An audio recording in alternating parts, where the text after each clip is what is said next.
السلام علیکم ورحمۃ اللہ وبرکاتہ۔ میں محمد عبید فاروق۔ آج ہم بات کریں گے محترم والدین سے۔ محترم والدین، بچے آپ کی نصیحت سے نہیں آپ کے عمل سے سیکھتے ہیں۔ میں آپ سے کچھ سوالات کرتا ہوں، ذرا غور کریے گا۔ کیا آپ کے بچے آپ کو گھر میں موبائل میں زیادہ مشغول دیکھتے ہیں یا قرآن میں؟ کیا آپ کے بچے آپ کو فلموں سے دل بہلاتا دیکھتے ہیں یا ذکر اللہ سے؟ کیا آپ کے بچے آپ کو فجر میں اٹھتا دیکھتے ہیں یا دیر تک سوتا؟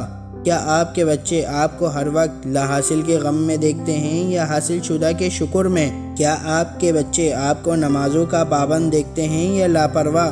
کیا آپ کے بچے آپ کو ہر وقت مال کی حرص میں مبتلا دیکھتے ہیں یا قناعت کرتے؟ کیا آپ کے بچے آپ کو دوسروں کی غیبت کرتا دیکھتے ہیں یا تعریف؟ کیا آپ کے بچے آپ کو نوکروں سے بدتمیزی، حقارت اور بد اخلاقی سے پیش آتا دیکھتے ہیں یا سب کو عزت دیتا ہوا؟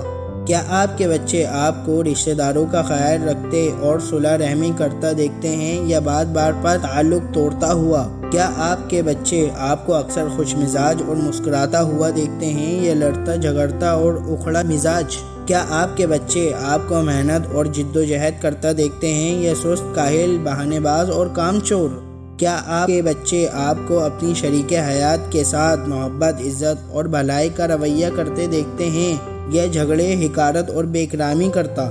کیا آپ کے بچے آپ کو اپنے ماں باپ کی خدمت، فرمانبرداری اور تکریم کرتا دیکھتے ہیں یا ان سے بدتمیزی اور بے اکرامی کرتا؟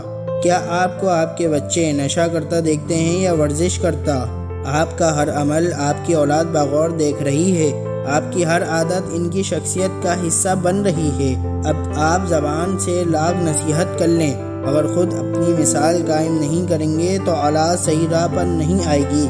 اس لیے اپنے لیے نہیں تو اپنے بچوں کی دنیا و آخرت کے خاطر اپنی اصلاح پر توجہ دیں اور اپنی اولاد کے لیے ایک بہترین مثال بنیں۔ شکریہ۔